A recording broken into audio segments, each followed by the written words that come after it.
Hi guys, welcome. It's another Friday with your host April and Andrea, two opposite women.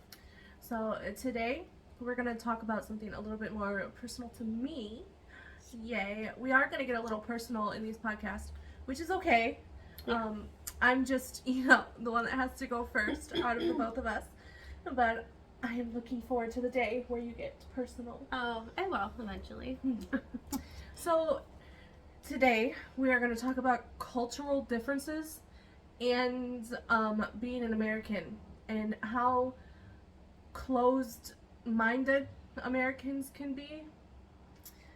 Yeah, that's very true. Yeah. Because, well, we'll get into that. I just want to say since we're a first world country, I feel like we aren't used to seeing like different cultures and third world country issues. Yes. So we're kind of privileged, really. We are extremely privileged. Yeah. Please. Honestly, do you know the power that an American passport holds? No. What having an American passport means? Like, it's literally like a brick of gold. It is. And what other people would do to have that? They would kill. They have killed, dude. Yeah. They have killed, and they've put their lives on the line daily, and just to have the freedom that we take for granted. Yeah. And please believe me, I would be the first to say I am spoiled with my hot water, my fast food, obviously my fast food, my my driving everywhere. Basic like American things like are dreams for other people. Yeah. So I think I said before in one of our other podcasts, I have a fiance from Morocco. Interesting. So she talked to me about this, and we don't have to discuss this if we don't want to, but how much money they make in comparison to us. Yes. It's a huge difference. It's about about $10 to our dollar. So like 10 of our American dollars is like 100 Moroccan dirham, give or take. So our money goes a lot farther in Morocco than what Morocco's money would do here. But that's, again, American privilege. That's the same for a lot of countries. The American dollar goes a lot farther. Not as far as in like Europe or like Dubai, which Dubai is like considered. I think Dubai is considered. I think they're rich. They're a rich country. Oh no, Dubai is extremely rich, but I'm not sure if they're considered a part of Europe. I believe they are. I have a fiance. He is from Morocco. I am so madly in love with this man. But let me tell you how much I drive him crazy just by being American. Yeah. And I hear about it all the time. All the time. And she's going to be non-biased. If anybody is going to be non-biased, it is this woman right here. Yeah, there's a lot of times I tell her, look, dude, you're wrong. I kind of feel for the dude. And I get it. This is where he's coming from. And I kind of have to, like, shake her mind into it. She's like, okay, yes. I'm an asshole. Yes. And I honestly, the non-Muslim of the two of us has to remind me, like, hey, you're not that old girl that you used to be. Remember how far you've come. Yeah. So April, the other day I had told him, I call him my Moroccan king. Okay, you're Moroccan king. Okay, so we'll just cut all that. Oh no, it's funny. We're keeping that. So I told him the other day, I wished he had met the Andrea before Islam. Yeah. And then I thought about it for a second, and then I was like, maybe I don't want him to know that version of me, because he probably never would talk to me again. But it would help him understand, like, how much I already have changed. And how much you grew. Yeah, how much I grew. I don't like to use the word changed, because he's not trying to change me. No, you are where you are before you met him. You did not change when you met him. You are you, and you've come a long way. And sometimes that makes him mad. Why? It doesn't make sense. What do I love? I love makeup. You know? Yeah. What's that? So if I don't do my makeup just for him, Okay. So, is their stereotypes when There I is. think of them, are they controlling of their women? That's the one thing I've always been told. Yes, they are. They are controlling, but it's not as a place of property. Okay. It's coming from a place of I know what other men think, Okay. and I don't want any of those thoughts in another man's head about my woman. is this a cultural thing or is it a personality thing? It's a culture thing. Okay. It is 100% a culture thing. And Moroccans, they tend to only marry one woman. And in Islam, a man is allowed to marry multiple wives. That's what I was going to ask next. Yes. Is he? Oh, is he? Excuse me. I don't know. They don't know. Excuse I don't know. me. I know he's gonna be watching this, and he already knows that it's one wife and it's me. Is it just one? Yes. Okay.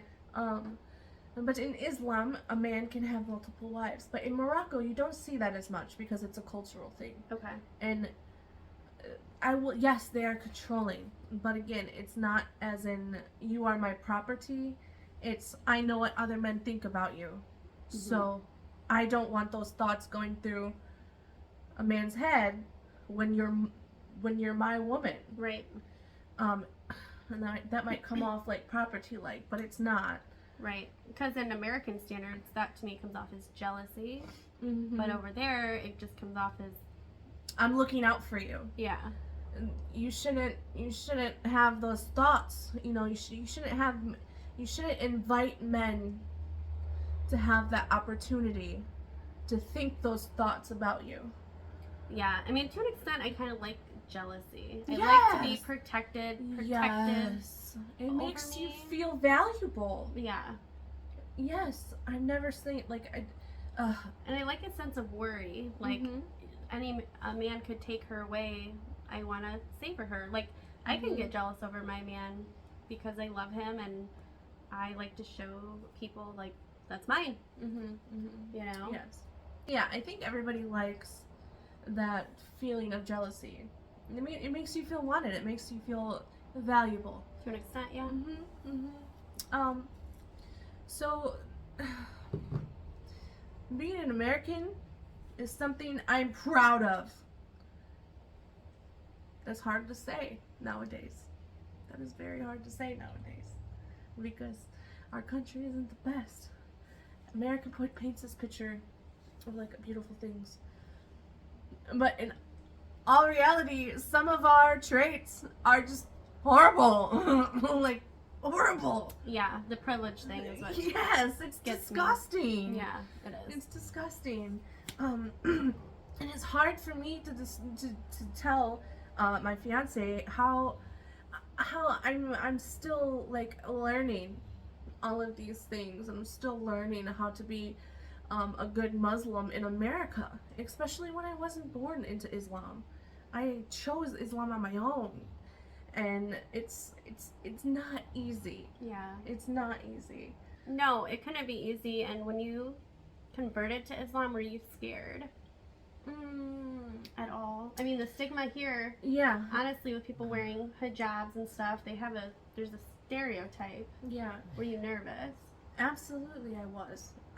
Every single person that talked to me about converting to Islam was like, "Oh, you did it for a man? Oh, is your boyfriend Muslim?" You weren't with anybody at the time. I wasn't, and I specifically converted when I was single because it was not for a man. Yes, it was me having a good time with Middle Eastern men that introduced me to Islam. But honestly, in my heart, that's how I feel Allah found me. He was like, I only know one way she's gonna listen to me, and that's gonna be through men. So yeah, but here it is. she was on a path to like find herself, Mhm. and this helped her start loving herself again. And I was so happy and proud of her Yes, when she told alhamdulillah. me. Yes. And I was like, you do you, girl. You have no judgment from me. I just want her happy. So Yeah. And she has to put up with a lot of it. my fiance has confided in her. I'm there for you. He has confided in her a lot, because, I don't know, she knows me very well. Mm-hmm. And she's also very honest with him. Yeah. Culture is going to literally be the hardest thing. And then you're going to be going over there again in January. Mm-hmm. Which is 78 days away. Yeah. So I went over to Morocco this last March. And it was to meet an ex of mine. And I want to tell you what it's like being a fat American in North Africa. Okay, go. So as soon as I got off the plane, I stuck out like a sore thumb. I had blonde hair, blue eyes, big girl. I mean, I screamed America. Mm-hmm. And the looks I got were not nice. It was, oh, she's here, she's being used. This man is only wanting a green card. There's no way this man can be interested in this woman. Mm-hmm. Oh, America. So that's one reaction. But then you go to a more touristy place, Like, Marrakesh, okay. and you have your American passport and your American visa, and I was the plus size fucking Kardashian sister. Really? It was total opposite. Really? As soon as they found out I was American, it was like, oh, she has money. Oh, she knows where it's at. Oh, we need to treat her well. And it was like the touristy area. And you know what that made me realize? What? That America paints a picture for other countries to see. It's a joke. What do you mean? They Because paint a you picture? go into more, what's the word I'm looking for? Native Morocco. Yeah? Mm-hmm. You go into the more native land, the more native cities, and the people are less touristy. They're less, what's the word I'm looking for? They're less, like, they see less tourists. Okay. They don't see as many tourists Gotcha. as, like, people in Marrakesh would.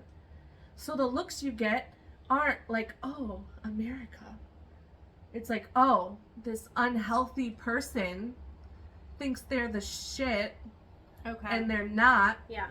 But then you go to a touristy area like Marrakesh, and they're like, oh, American, they have money, let's treat her the best. Gotcha. So Yeah. it's like double standard, and it's just Total. like, ugh, Total double standard. this culture thing is gonna kill me. Yeah. I mean, do you guys have arguments with cultural differences? All of our arguments are cultural, Really? because I see it in a different way Mhm. than what he does. And it's so hard to put something that has been stoned into my brain. Something Yeah. as simple as having a drink with my friend. Okay, I had a glass of red wine. Bismillah, ya Allah, I'm sorry. Yes, I had drank the alcohol. But growing up in America,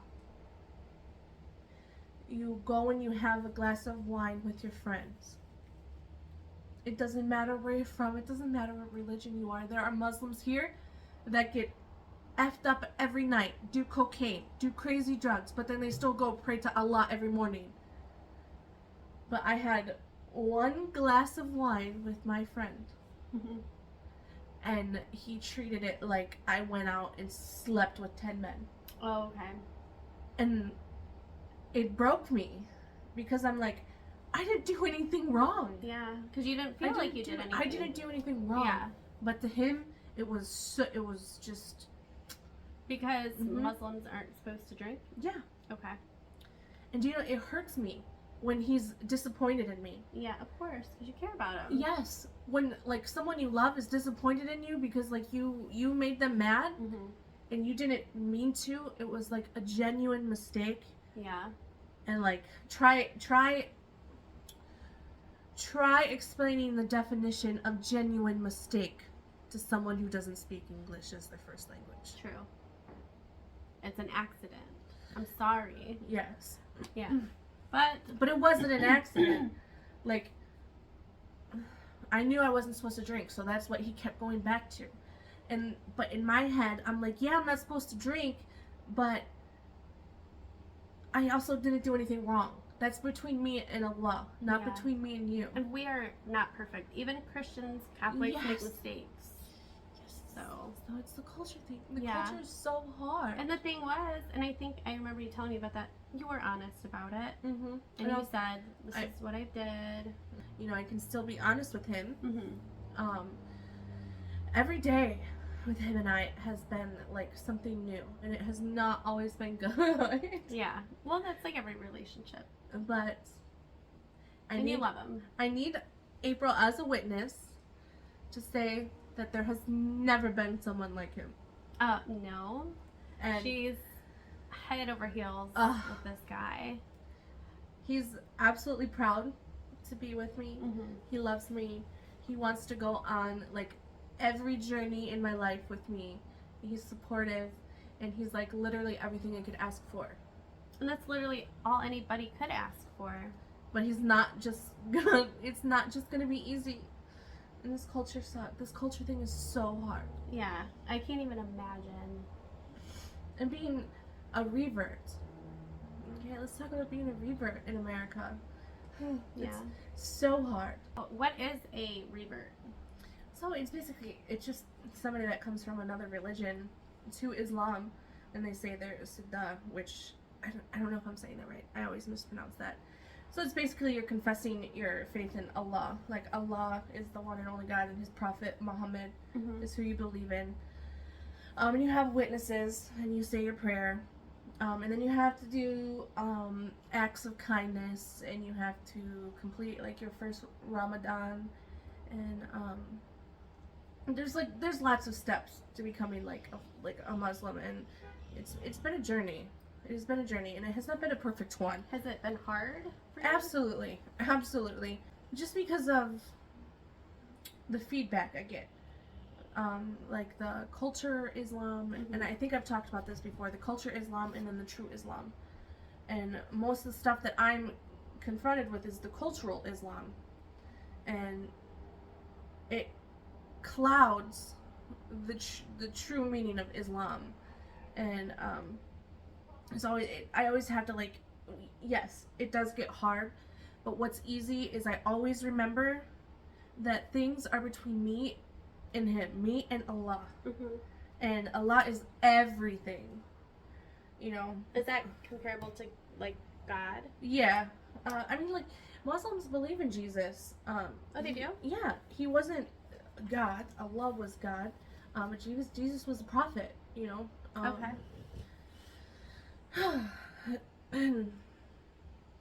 It's hard because I don't wear a hijab. So Why don't you wear a hijab? I've seen you wear them. yeah, I love wearing them, and you'll see me wear them when it's cold. And honestly, it's a big girl thing. Oh, you get hot. I get so hot, I can't. Can I ask the purpose of them? Like, what is a hijab? Yeah, it's to cover yourself. It's modesty. Modest. Oh. It's because your hair is like what makes you beautiful. Okay. So, you know, only Allah and your husband can see, and your son. So, if you weren't married, is it optional then? Yeah. That's cultural Islam and the real Islam. The real Islam, yes, you're supposed to wear a hijab. Even if you're not married? Or, okay. You are.